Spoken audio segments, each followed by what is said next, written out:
Good day. I am Steve Schmidt with The Warning, and I'm thrilled today to be joined by the Chief Executive Officer of the Commonwealth of Kentucky, Governor Andy Beshear. Welcome, Governor. Thanks for having me on. Excited for the conversation. Governor, I'm going to ask you to react to something. I'm going to take you back. The year is 1984.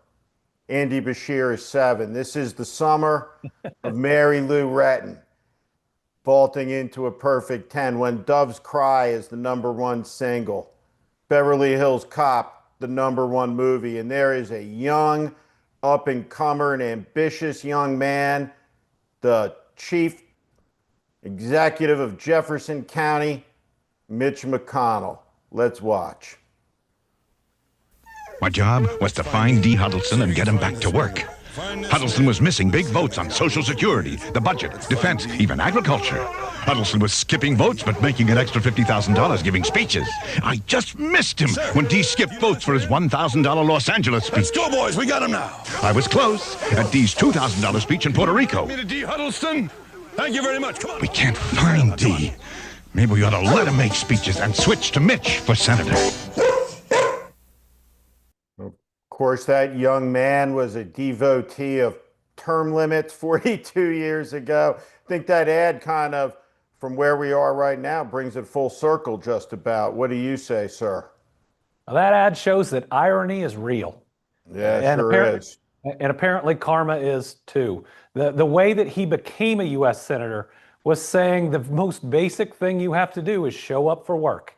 And if you can't show up for work, you got to level with the people that you serve about not showing up to work. So here we are, 6 weeks of Mitch McConnell being in the hospital, where he hasn't verbally talked to the people of Kentucky or one news organization whatsoever. What has happened now is lots of speculation out there, but listen, this is an issue of his own making.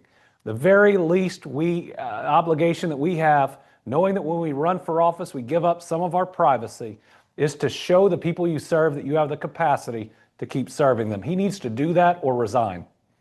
Yeah, I think you're exactly right, of course, but this is a bigger issue. I was on the Daily Beast podcast earlier with Joanna Calls, and I mentioned that I would be on with you this afternoon, and one of the things she said, well, you worked in politics and were known as a communications advisor.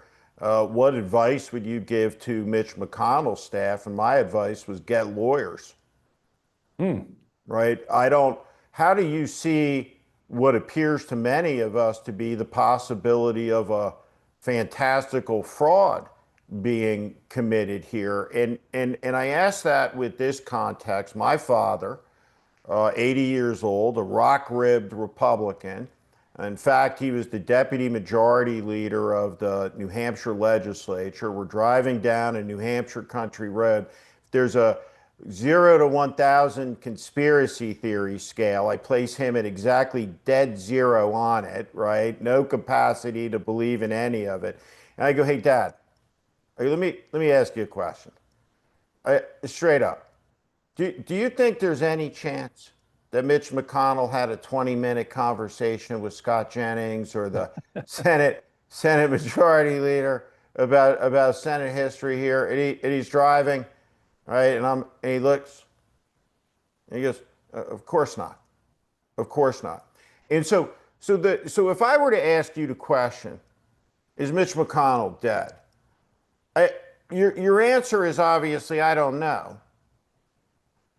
But I don't think that that's the right answer. I think the precise answer to deal with the situation is who's to know? Who's to know? How can you know?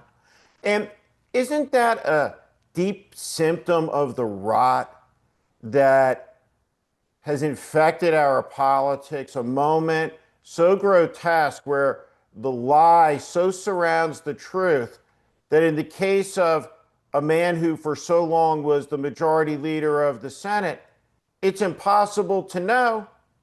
Is he alive? Is he dead? Is he in a coma? Is he in a vegetative state? Does he have sentience? Is a machine keeping him alive? What's going on? How do you as you get up and deal with what has all the features of a farce and all the makings of a tragedy for the Republic, think about that in those terms philosophically, this confrontation that we're witnessing between cynicism and idealism. Well, I think the American people deserve better. Democrat, Republican, or independent.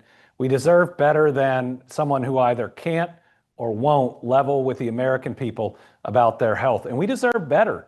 The majority leadership in the U.S. Senate that I sent a letter to, John Thune, saying it's not just Mitch McConnell that has a duty to talk about his capacity, it's yours too.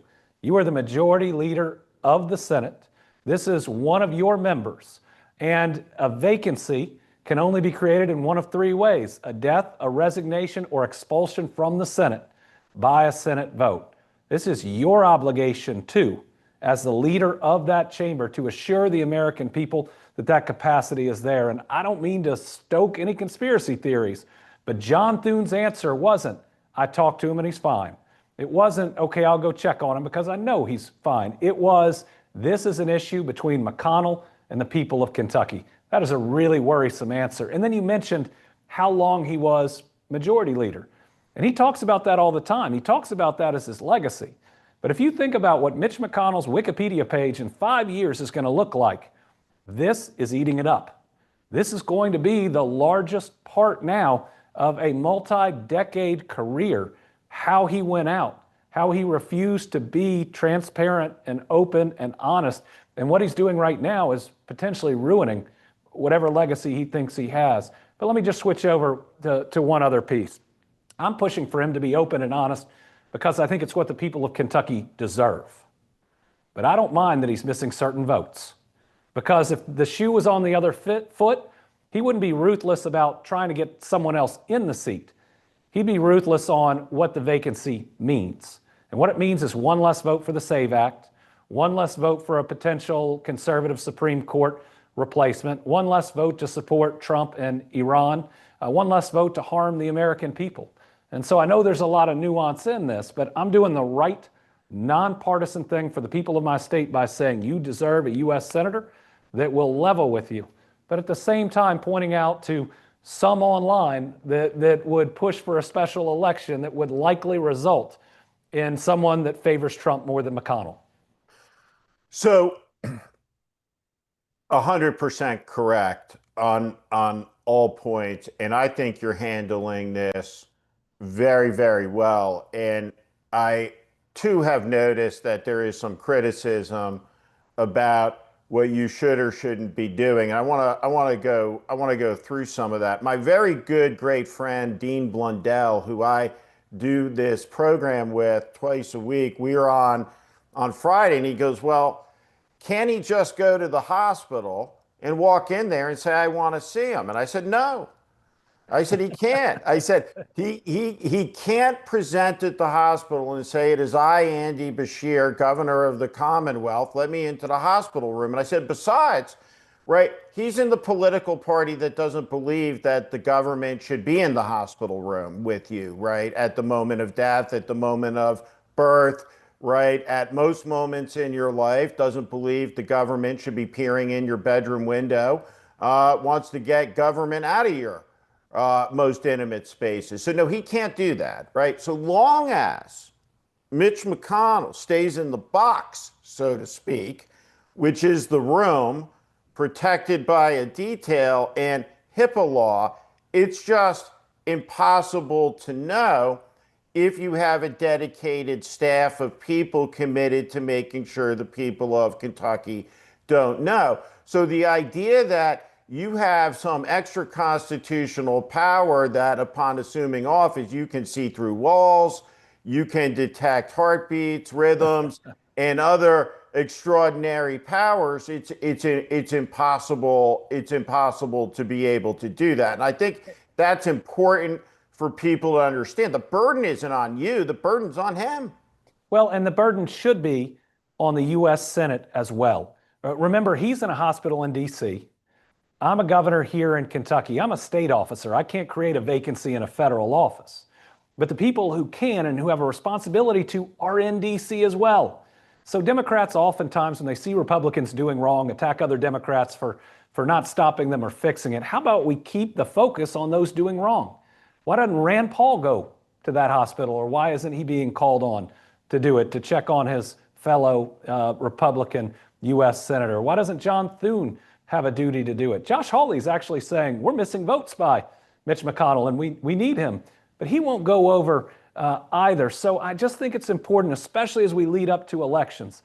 Let's make sure when Republicans are doing wrong, we spend as much, if not more time talking about Republicans doing wrong than turning that fire onto Democrats. But I also have heard some people say, well, if it were Trump or if it were McConnell, they'd make up authority and just somehow create a vacancy and call a special election.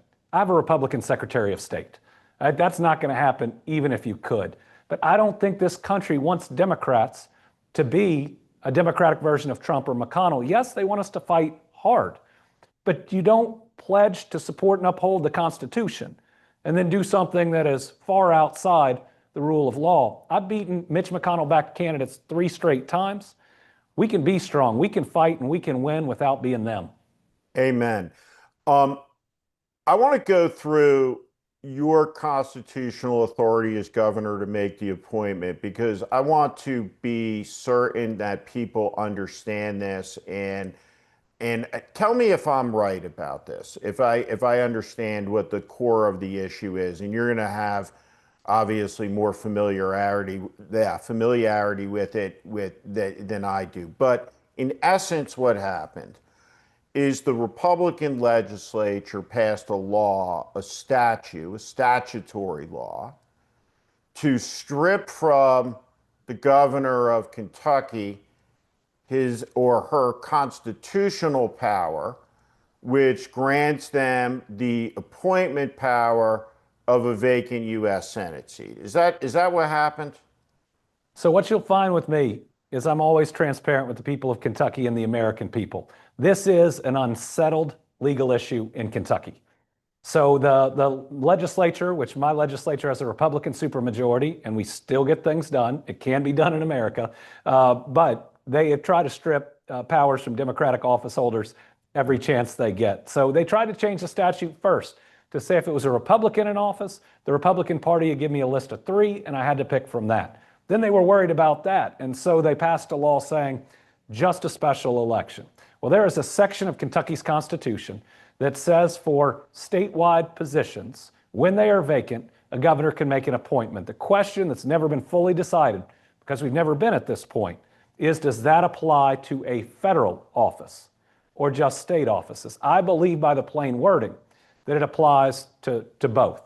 But people should expect that if we end up in that situation, I'm keeping all options on the table, there's probably going to be some litigation, and the courts are where people go to ultimately settle that.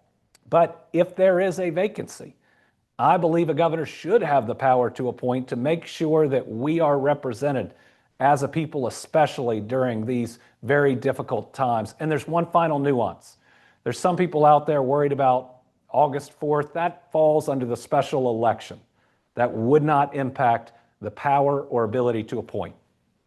And so on this question of the appointment power, again, the legislature's passed a law, but the power exists granted to the governor in the Kentucky Constitution to appoint office holders. And heretofore, the legislative branch has never challenged, in the era of direct elections, the power of the governor to appoint a vacant senator in Kentucky.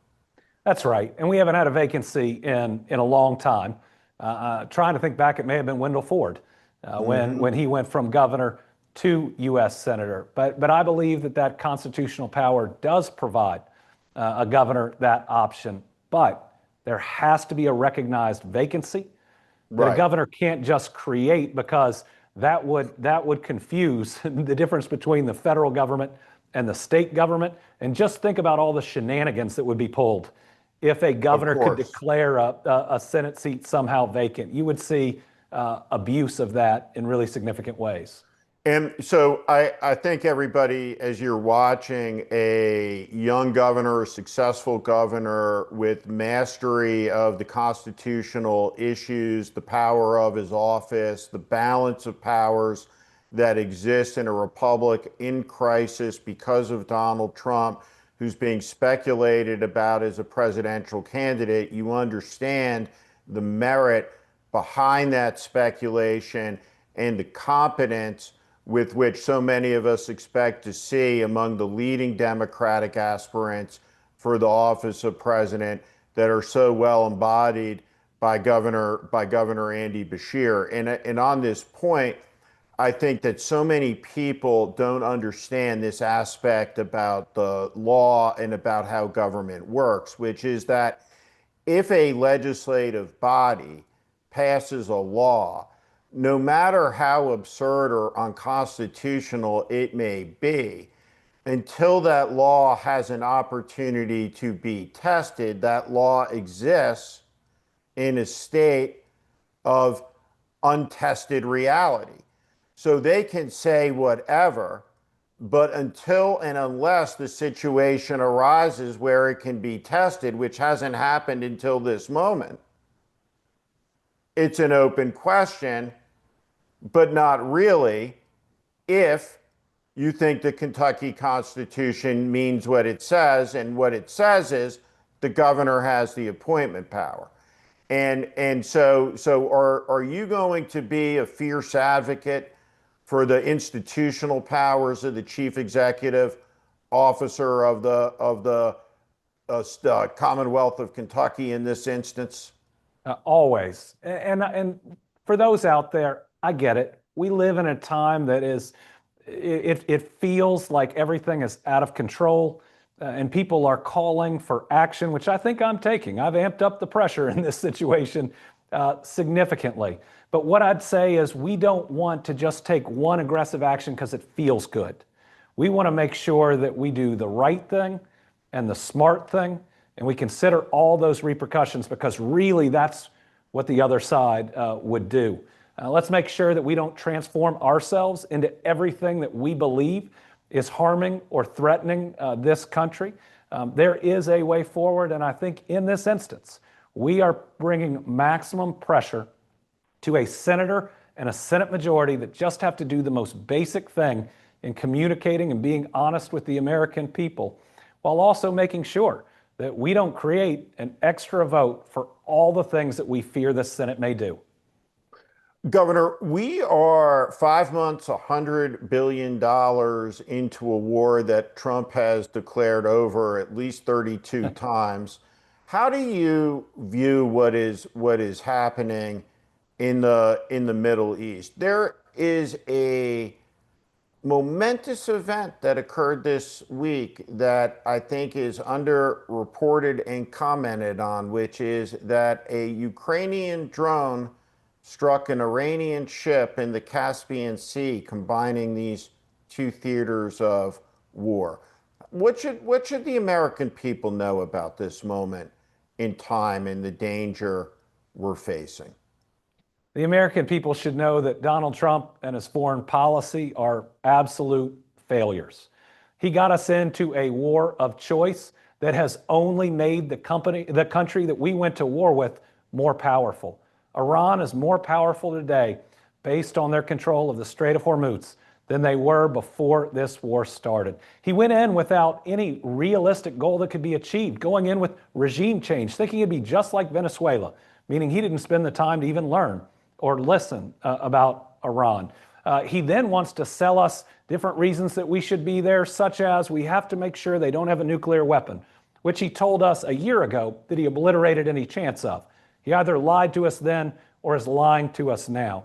His war is not only hugely increasing the national deficit and debt, it is increasing the hurt on the American people. And most people think of gas prices, and they should, but I want you to think about a soybean farmer. First, Trump's policies have already hit them hard. USAID was one of the big clients that they would sell to, because making sure people don't starve around the world is the type of soft power that makes people like the United States. Then Trump, in trying to shut down the U.S. Department of Education, cut the farm to cafeteria program. Then his tariffs on China sent them, the largest buyer of soybeans in the world, to Brazil and Argentina, hitting them more. Now, the war in Iran isn't just making gas more expensive, it's making diesel much, much more expensive. Look at that price. That's what all the farm machinery runs on. And, oh yes, a third of all the fertilizer in the world that they all need comes through the Strait of Hormuz. This is not just bungling international. It is really damaging at home. And he doesn't have a way out of it. And part of it is look at who he sent to negotiate. We have amazing people in the Foreign Service that spend decades understanding every nuance of every word that an Iranian negotiator would say at the table to put us in the best position to get a peace deal that prevents a nuclear weapon. But we don't send them. We send a developer and a son-in-law and then a vice president who is way out of his league just being vice president, much less trying to negotiate and failing to negotiate any lasting peace. It is bananas that foreign policy would be conducted this way and that the Senate and the House haven't stopped it and are allowing a president to just go to war and make decisions on his gut when we know our munitions are low, when we know our sailors have been on some of the longest deployments ever. It is the worst that you could ever potentially run a foreign conflict. Hear, hear. Good for you for saying it too, with such clarity in a moment when there's such muddy water around a real crisis for the country and the imbecility around this. Are you worried about him lashing out now and invading Cuba, hunting for a success somewhere to change the story, to change the subject, to try to lay a high card upon his low card and move on, which is the Trumpian style? Yes, and it would stretch an already overly stretched military in ways that would make us less safe. But when he tells people that he's trying to make Americans safer, look at what he's done with Canada, pushing them closer to China, and that's our entire northern border, insulting a country that has gone into every major conflict with us, even when they know we were wrong, because we've had that close of a relationship. Look at what he's doing, pushing South Korea and Japan closer to China. And without those two allies, we don't have the technology we need to compete with the threat that is China. He has taken the United States from being leader of the free world to being the bully on the playground. And so when I look at what the next Democratic administration is going to have to do, the three most important things are fix the economy, fix the government, and fix our standing in the world. The state of Kentucky is a beautiful, beautiful part of this country. Take your breath away part of the country. And I got a question for you. Where does bourbon come from? Oh, bourbon comes from the Commonwealth of Kentucky in all parts. Being a former attorney general, I can tell you 95% of the world's bourbon is made in Kentucky, and the other 5% is counterfeit.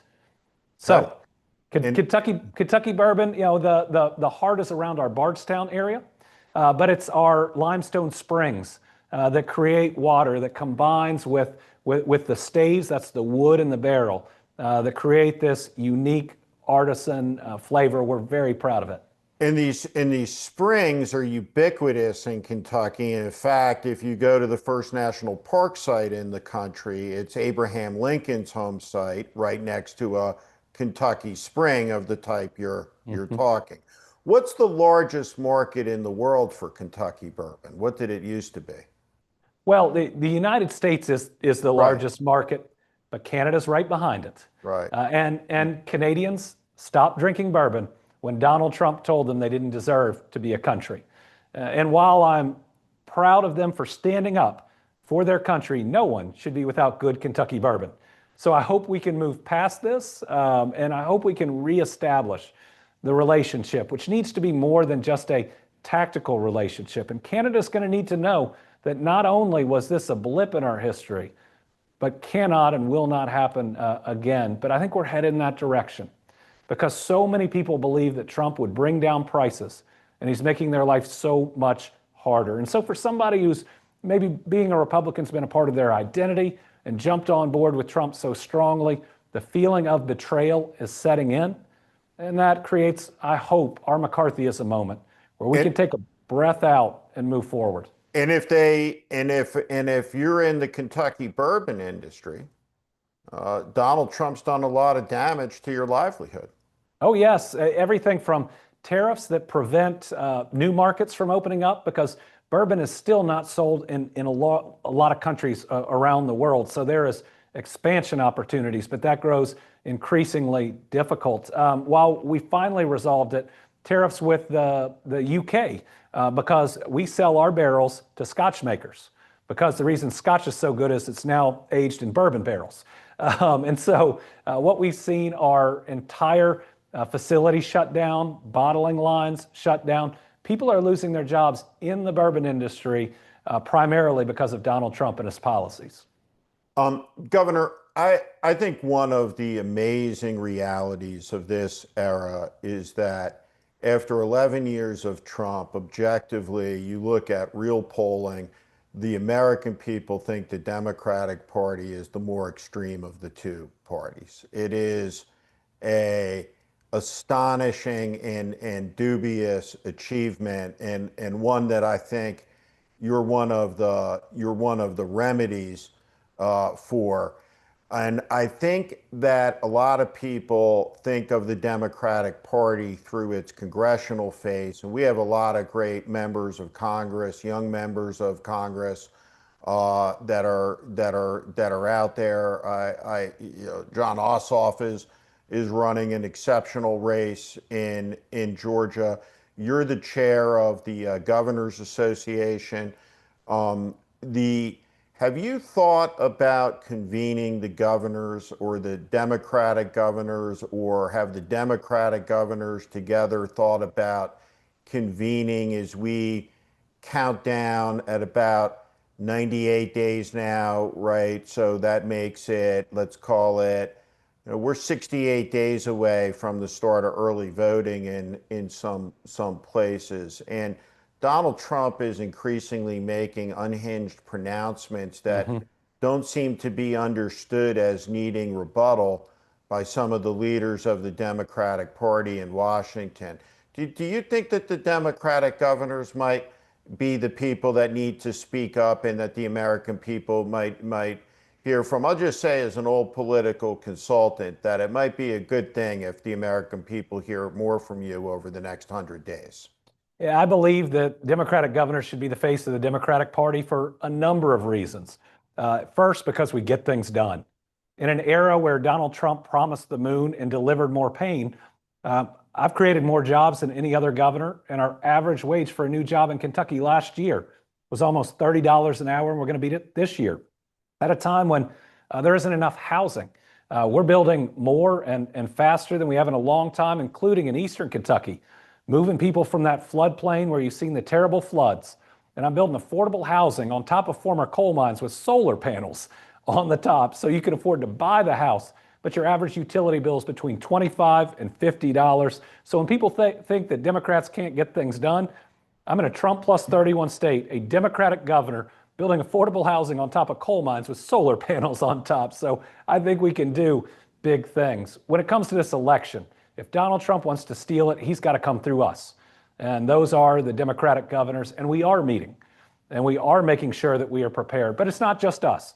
I want to give credit to our Democratic attorneys general, who have been amazing at challenging this president when he's broken the law, and I've joined with them because my attorney general, who's a Republican, will not. It's also the secretaries of state who have very strongly come together under good leadership, and we are all meeting to make sure that we are ready for anything they can throw at us.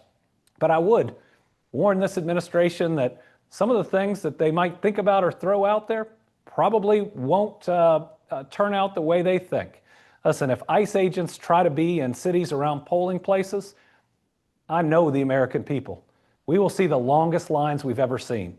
People will be singing in those lines because when you come for people's ability to vote, they respond, and you will have a lot of people that might have otherwise voted Republican that say this is not right, this is not America, and show up and vote differently. At the beginning of the American story, long, long ago, John Winthrop talked about we shall be in the Massachusetts Bay Colony as a city upon a hill, the old scriptural reference. John Kennedy talked about we shall be as a city upon a hill in his famous Arabella speech before the Massachusetts legislature before resigning his Senate seat to take the presidential oath. Ronald Reagan talked about we shall be as a city upon a hill. And if we are to be a city upon a hill, we have to start, it seems to me, the climb again. And do you think about this mythology, this conception that I talk about? Does it have a resonance with you, or is it something that leaves you flat? But what is your North Star? Where must we go, Governor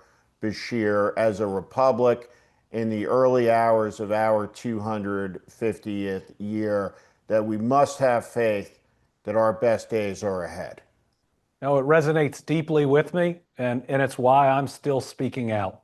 My kids deserve a functional, aspirational country where the American dream is not only real, but it burns bright in the minds of our people. That people can change their circumstance by working hard, by playing by the rules. They will want to have families because they have an opportunity to leave kids better off. They can look around and know that, yes, things aren't perfect here, but we are blessed to live in the United States of America where all of this is possible. It resonates with me because faith is at the core of who I am. I live my life by the golden rule that says, I love my neighbor as myself, and the parable of the Good Samaritan that says, everyone is our neighbor. And I think that city on the hill almost goes back to that parable where somebody's lying naked, bleeding, hurt on the side of the road. And everybody that looks like him, votes like him, and prays like him goes to the other side and walks on. Yet someone so different, someone who was raised to probably hate that person, picks them up, carries them to safety, and by the way, pays for their health care moving forward. People miss that part of the story. At the end of that, though, Jesus looks at the crowd and says, go and do likewise. That's the name of the book that I've got coming out. It's the idea that we were given an instruction, not just told a story. We ought to be a country where we are Americans first, where our neighbor is never the enemy from within, where we strive to independently do the best we can and for our family, but we root for that neighbor too, regardless of what their party is. So I sometimes tell people, if you're feeling too partisan, walk out in your neighborhood, turn around and look at the houses. At least a couple of them are going to be someone from a different party, but you don't want them to do badly, and you want their kids to do really well. I have now governed through 15 federally declared weather disasters, and I'm waiting on a 16th. We are not who Donald Trump says we are. He would say that it'd be every man for themselves. There would be looting. There would be stealing. That's not what happens. People come together. They support each other. They lift people up. They help in rebuilding efforts for years on end. I still have faith in humanity. We've just got to be reminded of who we are and get back to being Americans first and Democrats, Republicans, and independents fourth, fifth, or sixth.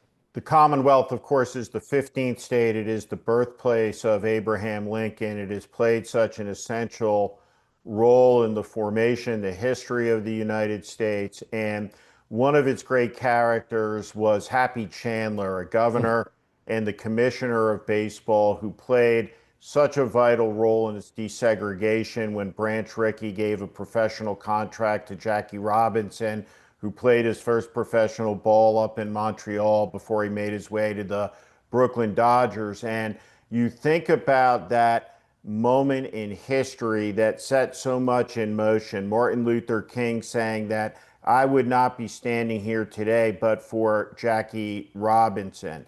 And you look at what made Jackie Robinson possible, which was the Double V campaign of the Second World War, victory over fascism abroad and racism at home, the valor of the segregated military units like the 442nd All-Japanese American Regimental Combat Team that Senator Daniel Inouye served with and received the Medal of Honor for his valor with. Very famously, the pursuit squadrons that are famously called the Tuskegee Airmen, Benjamin O. Davis.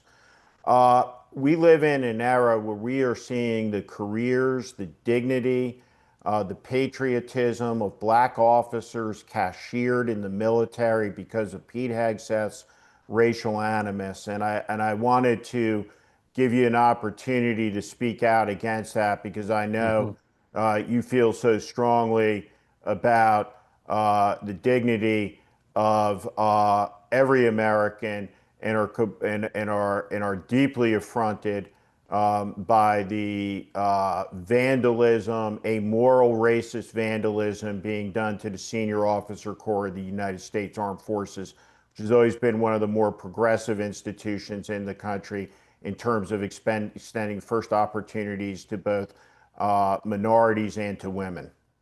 Yeah, diversity is a strength and never a weakness. And we make better decisions when people can bring different perspectives to the table. Now, I'll give you the exact opposite of what we're seeing with Pete Hegseth. In Kentucky, we celebrate what used to be Colonel Charles Young.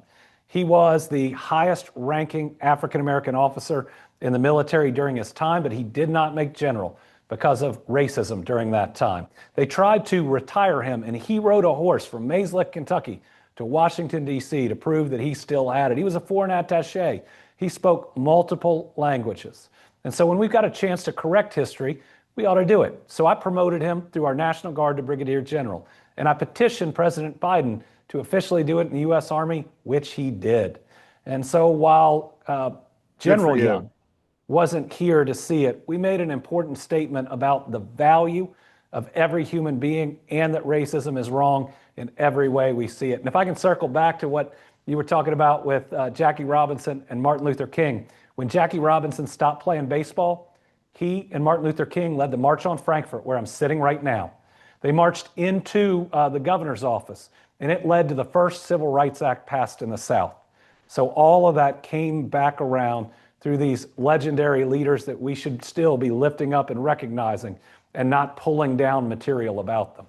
You've been so incredibly generous with your time, Governor. I got a last question for you, and I know you feel strongly about this as well. I think it's tough to make an argument that the Democratic Party exists today in the United States in 2026 functionally as a national party. I think it's a regional party. That was once a great national party. And I think one of the evidence points of that as a practical reality is the abandonment of candidates who are exceptional in places like Louisiana and Mississippi. In Louisiana, we have a great farmer, Jamie Davis, running against a crackpot MAGA candidate. We have Scott Collum, who's a prosecutor in Mississippi. Mississippi, of course, is the home state of Medgar Evers. Medgar Evers assassinated. His gravestone, it spells out the entirety of the word in Arlington, unique amongst the headstones. Mississippi, Fannie Lou Hamer, the civil rights plank into the Mississippi platform. Billions of dollars will be spent in total and in aggregate in this election cycle. And the proposition, I think, that many in Washington have, which is you don't understand, we don't have any money to spend in Louisiana and Mississippi, doesn't work. I think for the party, for the future, it has to be a great national party again. How do you think about the Democratic Party in the Mountain West, in the South?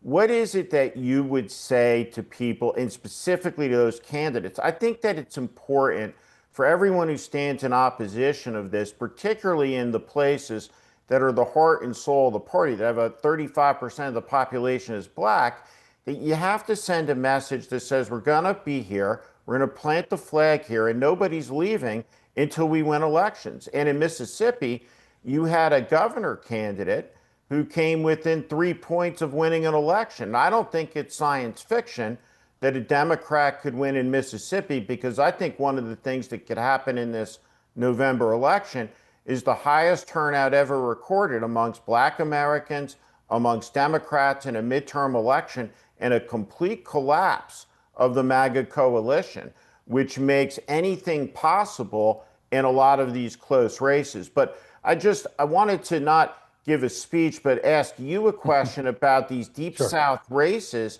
about how does the Democratic Party get back into business in the South and the Mountain West? Well, as a Southern Democrat, I know what it's like to be left out, to be underinvested in, and sometimes to be looked down upon. But if you look, we have scrapped our way back to the table. 3 Southern Democratic governors, 2 Southern U.S. senators, with at least one more on the way with Roy Cooper. You're going to see a Midwestern governor in Rob Sand. I think we're going to see one in Amy Acton as well. So I can certainly tell you from the DGA, where I can have direct help make those decisions. We're going to support candidates in places that people aren't expecting, because this party has to show up everywhere and get dirt on our boots. That's how we get back to national prominence. That's how we win elections. And then it's how we govern for all the people of the United States of America, not moving us right or left, but just moving us forward.